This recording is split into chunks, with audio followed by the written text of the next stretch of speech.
আমাদের একটি বদ্ধমূল ধারণা আছে যে সম্ভবত সাবজেক্ট রিলেটেডই মনে হয় জব থাকে, এর বাইরে থাকে না। কোন বিষয়টা ভেবে ইতিহাস নেয়া এবং ইতিহাসে পড়ে শিক্ষকতা ছাড়া আর কি করা যেতে পারে? আমরা সবাই অবাক হয়ে গেলাম যে স্যার কেন ফার্সি ভাষার কথা বলে, আমরা ইতিহাসে ভর্তি হয়ে ফার্সি কেন শিখবো? মানবিকের অন্যান্য সাবজেক্টের কথা যদি একটু জিজ্ঞেস করি, সেখানে আমাদের সম্ভাবনা কি হতে পারে? আপনি জানেন যে ঢাকা বিশ্ববিদ্যালয়ের একটি সাবজেক্টে শিক্ষক নিয়োগ হবে, তো ওই ভাষায় সে একজন ক্যান্ডিডেটও পাওয়া যাচ্ছিল না যে তিনি ওই ভাষাটি জানেন। দেখা যায় উর্দু, ফার্সি থেকে শুরু করে এরকম আরো কিছু সাবজেক্ট আছে। এগুলোর ক্ষেত্রে আসলে ভবিষ্যতে ক্যারিয়ার পরিকল্পনা কি হতে পারে? ইউরোপে একটা কনসেপ্ট আছে যে নাথিং ইজ ফ্রি, কোনো কিছুই আসলে মানে উইদাউট পে হয় না। সুপ্রিয় দর্শকবৃন্দ, আসসালামু আলাইকুম। If you look behind every exceptional person, there is an exceptional teacher. অর্থাৎ প্রতিটি সফল ও অসাধারণ ব্যক্তিত্বের পেছনেই অবদান থাকে কিছু সফল শিক্ষকদের। তাই আজকের ক্যারিয়ার ভাবনার এপিসোড 8-এ আমাদের সাথে আছেন এমনই একজন জাতি গঠনের কারিগর। আমাদের সাথে আছেন আবুল বাশার নাহিদ। তিনি বর্তমানে কর্মরত আছেন সহকারী অধ্যাপক হিসেবে খুলনা বিশ্ববিদ্যালয়। কেমন আছেন? ভালো আছি, আপনি কেমন আছেন? আলহামদুলিল্লাহ, আমিও ভালো আছি। প্রথমেই একটু জানতে চাই যে ছোটবেলায় তো সাধারণত আমাদের বিভিন্ন শাসন অনুশাসন বা গাইডেন্স এর মাধ্যমে আমরা বড় হই শিক্ষকদের। এক্ষেত্রে এত বছর পর যখন আপনি নিজেই শিক্ষকতা পেশার সাথে যুক্ত আছেন, অনুভূতিটা কেমন আপনার? আহ, আমি যদি এই প্রশ্নের উত্তর দিই তাহলে দুটি গল্প বলে শুরু করতে চাচ্ছি। আমি ক্লাস 5-এ পড়ি তখন। আমার ব্যাকগ্রাউন্ড মূলত মাদ্রাসা শিক্ষা থেকে আসা। শর্ষিনা মাদ্রাসায় পড়ছিলাম ক্লাস 5-এ। আমার একজন শিক্ষক ছিলেন, ওনার নাম মিসবাহ। মেজবা হুজুর নামে আমরা বলতাম। পরবর্তীতে তিনি সাতক্ষীরার হুজুর নামে পরিচিত। তিনি ক্লাসে আমাকে মানে একটু দুষ্ট প্রকৃতির যে ছাত্রগুলো থাকে, তো কোনো একটা কারণে উনি মনে হলো যে আমাকে পড়া ধরবেন। তো উনি প্রিভিয়াস ক্লাসে একটা গল্প বলছিলেন, হাদিসের একটি গল্প। তো আমি ওই গল্পটি বলার পরে যখন আমাকে দেখলো যে আমি ক্লাসে কোনোভাবে মনোযোগী না, তখন তিনি বললেন যে, "তুমি আ গতকালকে আমি কি পড়িয়েছিলাম ওই গল্পটা তুমি বলো।" তো আমি ওই গল্পটা খুব চমৎকারভাবে বলি এবং গল্পের এন্ডিংটা খুব ভালো ছিল। স্যার খুব হুজুর খুব খুশি হয়েছিলেন এবং উনি এরপরে আমাদের সাপ্তাহিক যে সাংস্কৃতিক অনুষ্ঠান হয়, সেখানে প্রতি সপ্তাহে যেন আমি নাম দেই, আমি যেন ভালো কথা বলি, আমি ভালো কথা বলতে পারি। উনি আমাকে নানাভাবে অনুপ্রাণিত করছে যে, "তুমি খুব ভালো বলো, তুমি বলতে পারো।" আ তার এই যেই আ উৎসাহ, সেটি আমাকে পরবর্তী জীবনে গল্প বলতে, মানুষের সাথে কথা বলতে প্রচুর পরিমাণে উৎসাহিত করছিল। এবং দ্বিতীয় আরেকটি গল্প যদি বলি, আমি তখন ঢাকা বিশ্ববিদ্যালয়ের ইতিহাস বিভাগে 3rd ইয়ারে পড়ি। সেই সময় আমাদের সদ্য জয়েন করলেন শিক্ষক হিসাবে একেবারে নবীন শিক্ষক মিথুন কুমার সাহা। তো আমরা কলাভবন থেকে বের হয়ে যাচ্ছি। সেই সময়ে স্যারের পিছনে ক্লাসের পরে আমরা ১০-১২ জন ছাত্র যখন স্যারের সাথে লাইব্রেরির দিকে যাচ্ছি, তখন কোনো একটা বিষয়ে আলাপ হচ্ছিল। স্যারের কাছে মনে হলো যে আমার উত্তরটা অনেক চমৎকার। তিনি পরবর্তীতে বলছেন আমার বন্ধুদের কাছে যে, আমার নাম জানতেন না স্যার। তো জানতেন যে আমার বাড়ি বরিশালে। তো উনি বললেন যে, "বরিশালের ওই যে ছেলেটা, ওই যে ছাত্র, ওর চিন্তা বিশ্ববিদ্যালয়ের লেভেলে অসাধারণ। মানে বিশ্ববিদ্যালয়ের ছাত্রদের মতন।" পরবর্তীতে স্যার আমাকে নানাভাবে উৎসাহিত করলেন পড়ালেখার জন্য, টিচিং এ আসার জন্য। এবং এই ২ জন শিক্ষকের যে উৎসাহ, আমি আজকে যে শিক্ষকতা করছি তার পিছনে তাদের ভূমিকা আছে। ফলে আমি অন্য কেরিয়ারেও যেতে পারতাম। কিন্তু আমার এই যে ২ জন শিক্ষক, এরকম আরো নানা আ পর্যায়ে আমাদের শিক্ষকরা যে উৎসাহিত করেছেন, সেই উৎসাহর কারণে আজকে এই শিক্ষকতার আ করতে পারছি। তার মানে হলো যে আমাদের এই কেরিয়ার গঠনে শুধু আমি না, আমাদের প্রত্যেকটি মানুষেরই শিক্ষকের কোথাও না কোথাও কোনো শিক্ষকের ভূমিকা থাকে। বিশেষ করে আমরা যারা গ্রাম অঞ্চল থেকে পড়ালেখা করে আসছি, তাদের ক্ষেত্রে দেখা যাবে প্রত্যেকটি মানুষের ক্ষেত্রে শিক্ষক অফুরন্ত উৎসাহ দেন এবং তাদের ভূমিকা গুরুত্বপূর্ণ। ফলে আমি বলি যে আমার এই কেরিয়ারের পিছনে আমার শিক্ষকদের ভূমিকা আছে। তো ফলে শিক্ষকতা গুরুত্বপূর্ণ। চমৎকার ভাইয়া, খুবই ভালো লাগলো শুনে। এবার একটু জানতে চাই, আপনি যেহেতু ঢাকা বিশ্ববিদ্যালয়ের ইতিহাস বিভাগ থেকে পড়াশোনা করেছেন, ইতিহাস তো একদম বলা যায় মানবিকেরই একটা সাবজেক্ট, পিওর মানবিকের সাবজেক্ট। এক্ষেত্রে কোন বিষয়টা ভেবে ইতিহাস নেয়া এবং ইতিহাসে পড়ে শিক্ষকতা ছাড়া আর কি করা যেতে পারে? আ ইতিহাস কেন নিয়েছিলাম এটির একটি গল্প আছে। আমি ঢাকা বিশ্ববিদ্যালয়ের বাইরে অন্য একটি বিশ্ববিদ্যালয়ে অন্য আন্তর্জাতিক সম্পর্কে ভর্তি হওয়ার সুযোগ হয়েছিল। কিন্তু আমি ঢাকা বিশ্ববিদ্যালয়ে আর অনেকগুলো সাবজেক্টে ভর্তির সুযোগ ছিল। কিন্তু ইতিহাস বেছে নেওয়ার পিছনে কারণ হলো আমি যখন ক্লাস 9 এ ভর্তি হব, কোন গ্রুপ নিব, সেই সময় আসলে চিন্তা ছিল যে মানে এক্ষেত্রে আমার বাবার ভূমিকা গুরুত্বপূর্ণ যে আমি ক্লাসের ফার্স্ট বয় ছিলাম। তো আমার বাবা বা আমরা যেটা প্রত্যাশা করি যিনি ফার্স্ট হয় তিনি ইসে পড়বেন সায়েন্স গ্রুপে। কিন্তু আমার বাবা এবং আমার ওই সময়ের যে মানুষ ছিল যে যদি আমি মানবিক কোনো সাবজেক্টে মানে আর্টসে পড়ি তাহলে বিশ্ববিদ্যালয়ে মানবিক কোনো সাবজেক্টে আমি ভরতে পারবো এবং দেশ এবং সমাজের যে চিন্তা, আমার যে সমাজ নিয়ে যে গভীর ভাবনা, তাতে আমি বেশি ভূমিকা রাখতে পারবো এবং এটি আমার বাবা সম্ভবত তিনি অনুধাবন করতে পেরেছিলেন। ফলে আমার বাবা কোনো ধরনের প্রেশার না দিয়ে তিনি উৎসাহিত করছিলেন যে তুমি যদি সায়েন্সে না পড়ে আর্টসে পড়ো তাহলে তোমার জন্য কন্ট্রিবিউশন করার অনেক বেশি সুযোগ থাকবে।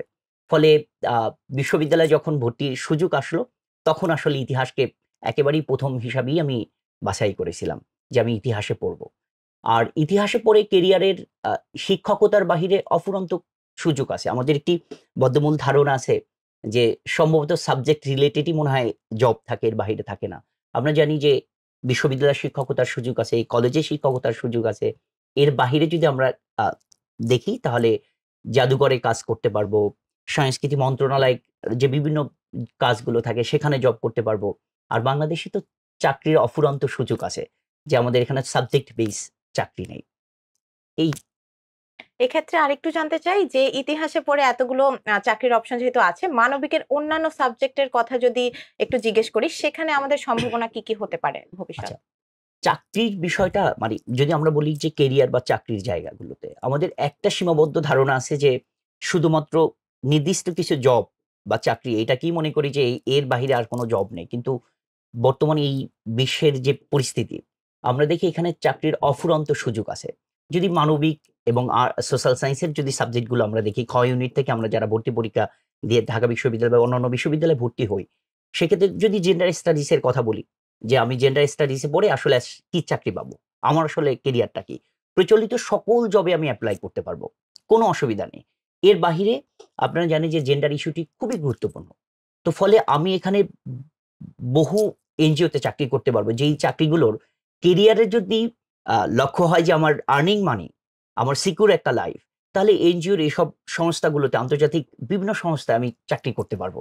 যেগুলোকে আমাকে প্রচলিত এই কেরিয়ারের চেয়ে অফুরন্ত সুযোগ, অফুরন্ত ভালো লাইফস্টাইল ইনশিওর করতে পারবে।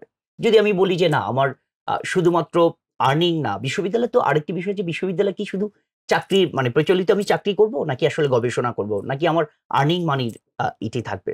তো সেক্ষেত্রে দেখব যদি আর্নিং মানি থাকে, আমার একটা বেটার লাইফের আ চিন্তা থাকে, তাহলে আমি যেকোনো সাবজেক্টে পড়ি, আমার ওই ফিল্ডে যদি আমি এক্সপার্ট হতে পারি, তাহলে আমি কন্ট্রিবিউশন করতে পারবো। আমার একটা কেরিয়ার গড়ে উঠতে পারবে। তো সেক্ষেত্রে বিশ্ববিদ্যালয়ে যে সাবজেক্টই খোলা হয় না কেন, সেই সাবজেক্টের যদি উপযোগিতা না থাকে, তার যদি জ্ঞান জগতে ভূমিকা রাখার কোনো অবস্থান না থাকে, তাহলে ওই সাবজেক্ট ওপেন করা হয় না। ফলে প্রত্যেকটি সাবজেক্টেরই তার নির্দিষ্ট ফিল্ড আছে, নির্দিষ্ট চাকরির মার্কেট আছে। তো ফলে বিশ্ববিদ্যালয়ে প্রত্যেকটি সাবজেক্ট থেকেই চাকরি পাওয়ার সুযোগ আছে। ফলে আমাদের প্রচলিত ধারণার বাহিরে গিয়ে আমরা এই আর্টস এবং সোশ্যাল সায়েন্সে অনেকগুলো চাকরিতে আমরা অংশগ্রহণ করতে পারি এবং কন্ট্রিবিউশন করতে পারি।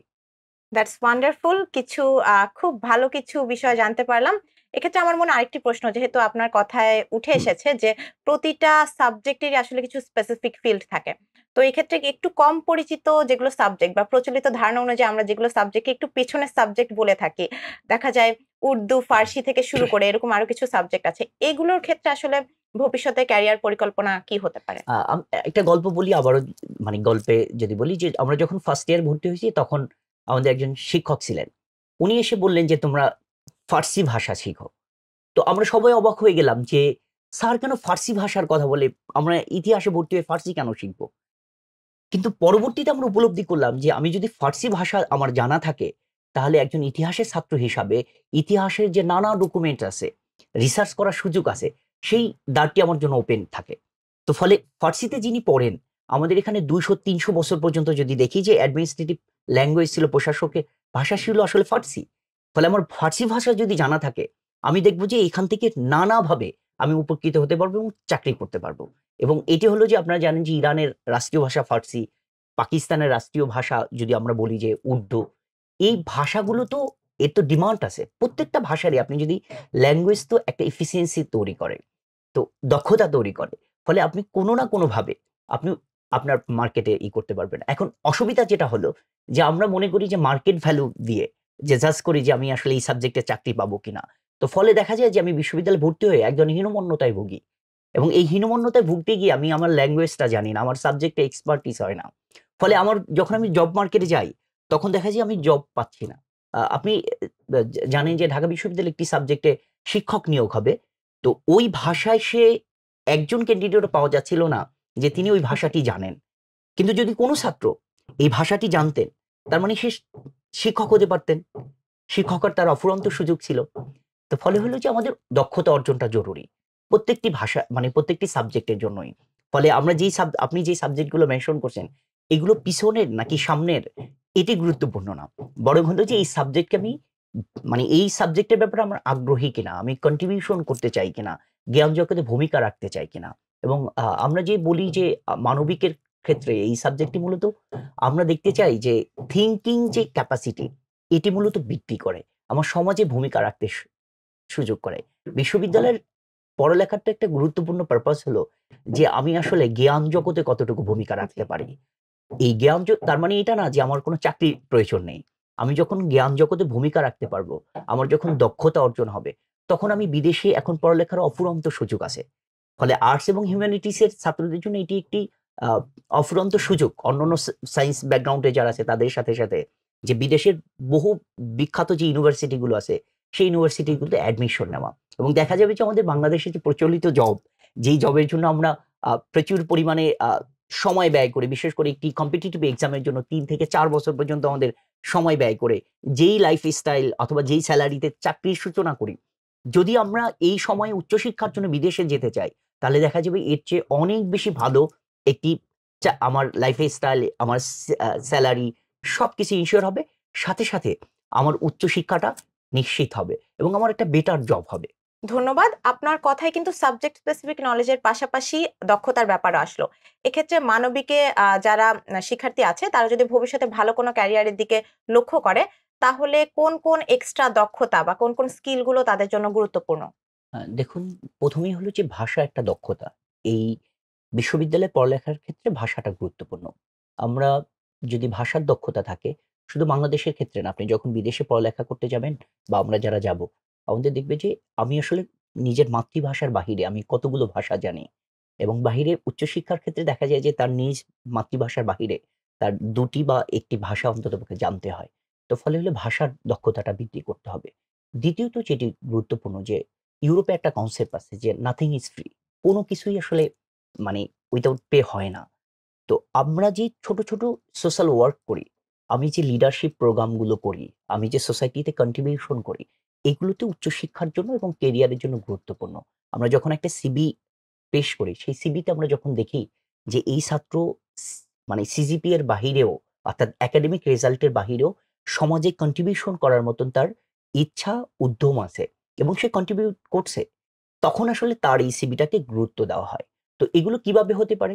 বিতর্কের মধ্য দিয়ে হতে পারে, বাদন যেটি রক্তের সংগঠন সেখান থেকে হতে পারে।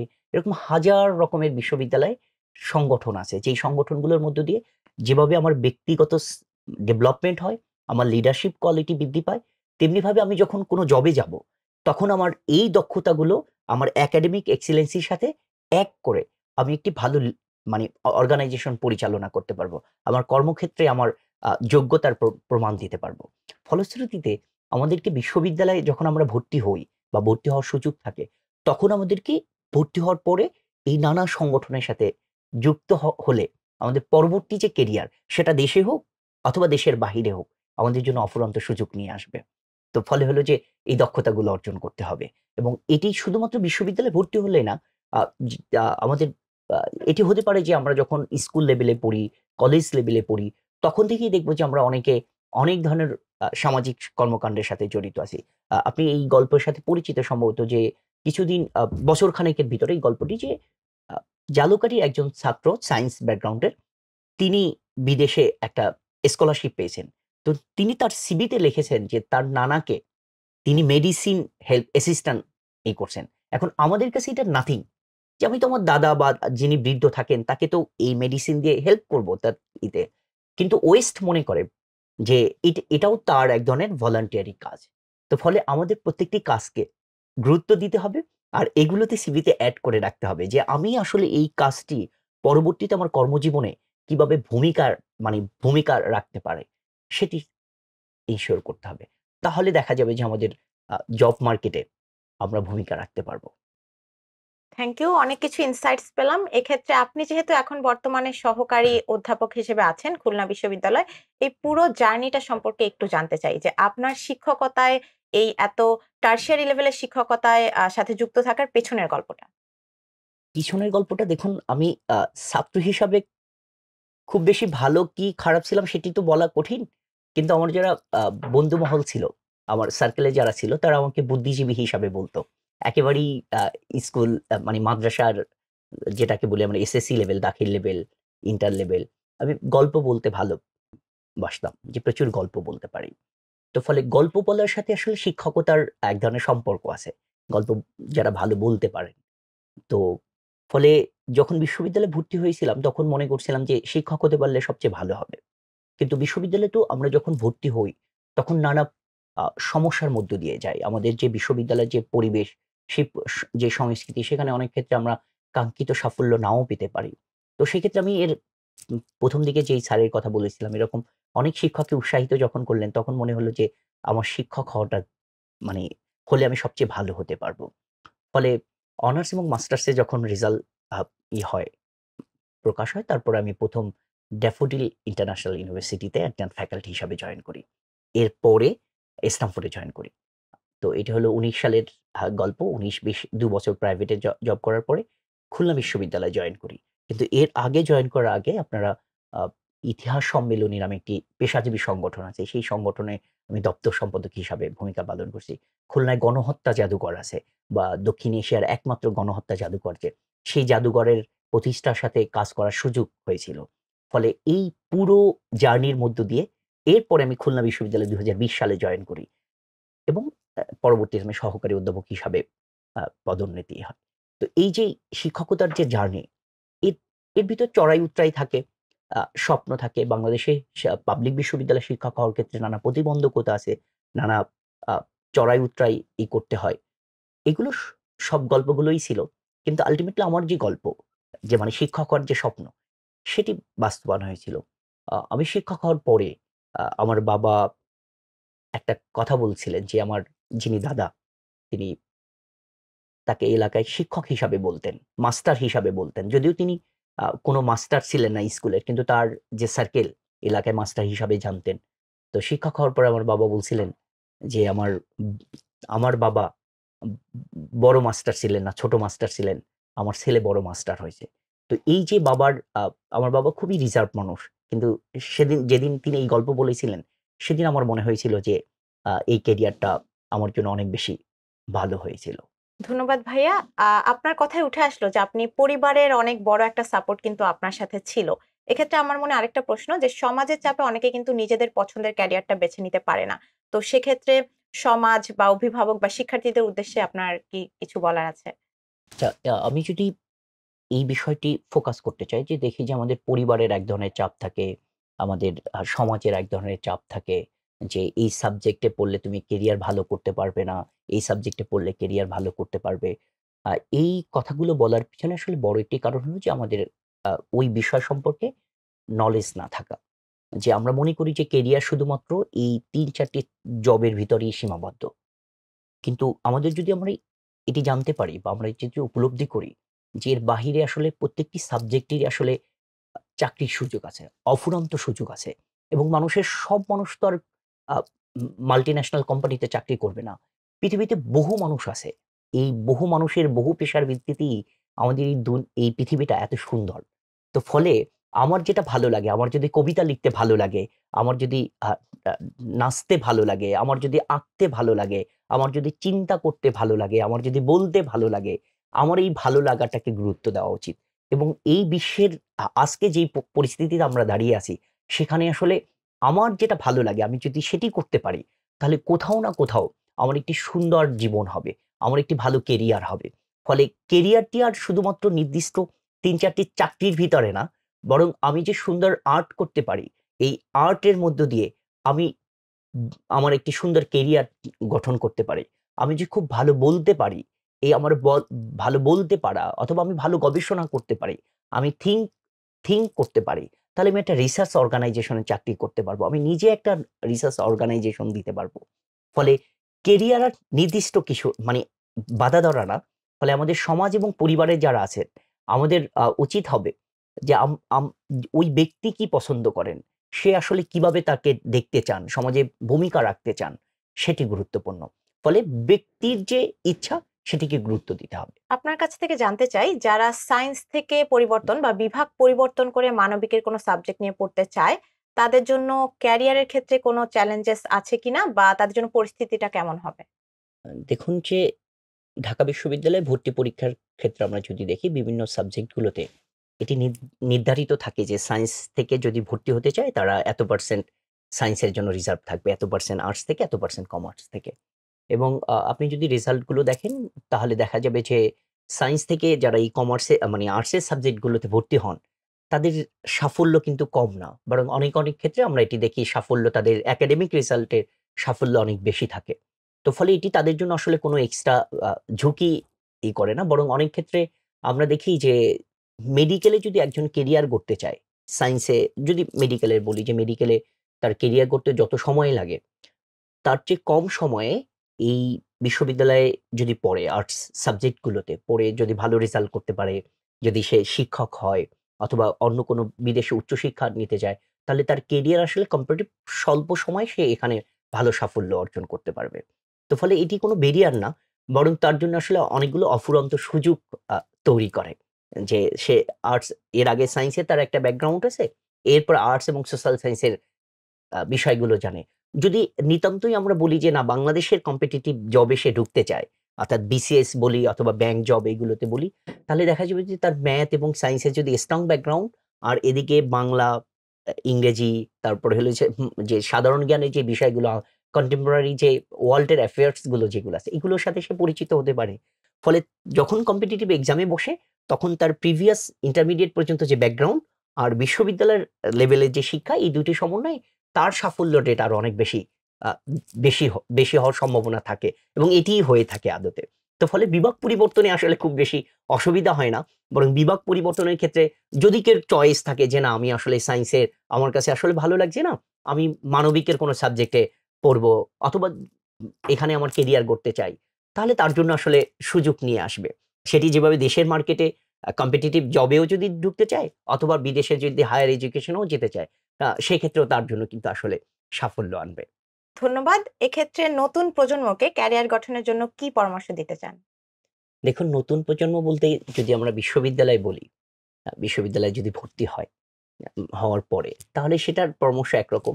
আর যদি বলি যে না একেবারেই যারা স্কুল কলেজে যারা পড়েন তাদের ক্ষেত্রে যদি আর্টসে পড়তে চায় বা যারা সমাজ সচেতন হতে চায় বা সমাজের কন্ট্রিবিউট করতে চায়, তাদের ক্ষেত্রে হলো যে চোখ কান খোলা রাখা।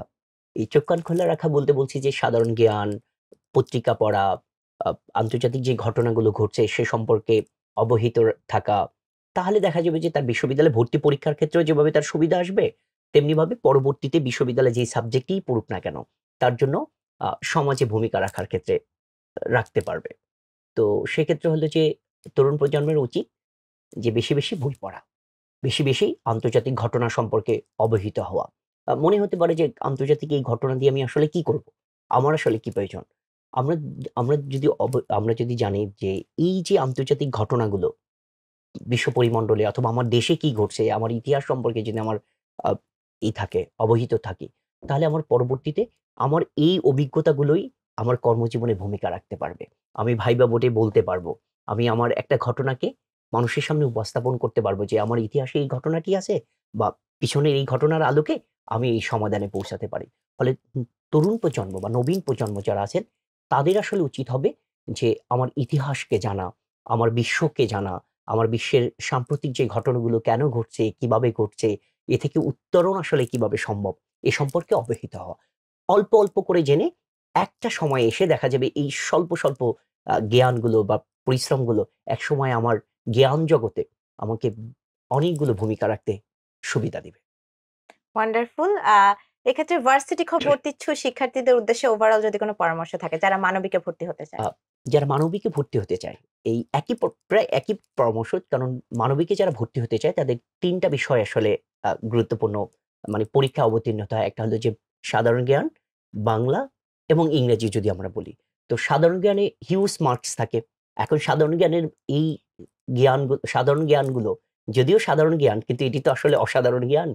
১ দিন বা ২ দিনের পরিশ্রমে না, বরং যদি দীর্ঘদিন ধরে আমাদের অভ্যাস থাকে, পত্রিকা পড়ার অভ্যাস থাকে, সাধারণ জ্ঞানের বইগুলো সম্পর্কে, আমাদের ঘটনাগুলো সম্পর্কে যদি আমরা অবহিত হই, তাহলে দেখা যাবে যে আমার ভর্তি পরীক্ষা আমি সাফল্য অর্জন করতে পারবো। তো ফলে মানবিকের কাছে এই থাকবে যে সাহিত্য পড়া, গল্পের বই পড়া, আর সাথে, সাথে বিশ্বের যে কন্টেম্পোরারি ঘটনা সেগুলো সম্পর্কে অবহিত থাকা। অসংখ্য ধন্যবাদ। সুপ্রিয় দর্শকবৃন্দ, এখন আমরা শুরু করতে যাচ্ছি আমাদের র‍্যান্ডম কোশ্চেন অ্যান্সার সেশন। আমি আপনাকে কিছু ১-২ কথায় প্রশ্ন করব, আপনি কিছু শর্ট অ্যান্সার করবেন। আপনি কি রেডি? রেডি। আপনার প্রতি আমার প্রথম প্রশ্ন, ক্যামেরার সামনে কথা বলা নাকি ক্লাসরুমের শিক্ষার্থীদের সামনে কথা বলা? ক্লাসরুমের শিক্ষার্থীদের সামনে। অ্যাডমিশনের সময় কয় ঘন্টা পড়াশোনা করেছিলেন? খাওয়া দাওয়া, ঘুম, পড়া। শিক্ষকতার সাথে যুক্ত না হলে অন্য কোন পেশা বেছে নিতেন? বিদেশে উচ্চশিক্ষার জন্য চলে যেতাম। হেঁটে হেঁটে পড়াশোনা করা নাকি টেবিলে বসে পড়াশোনা করা? টেবিলে। অনলাইন ক্লাস নাকি অফলাইন ক্লাস? অবশ্যই অফলাইন ক্লাস। অসংখ্য ধন্যবাদ আমাদের সাথে আপনার মূল্যবান সময় দিয়ে আমাদের সাথে যুক্ত থাকার জন্য।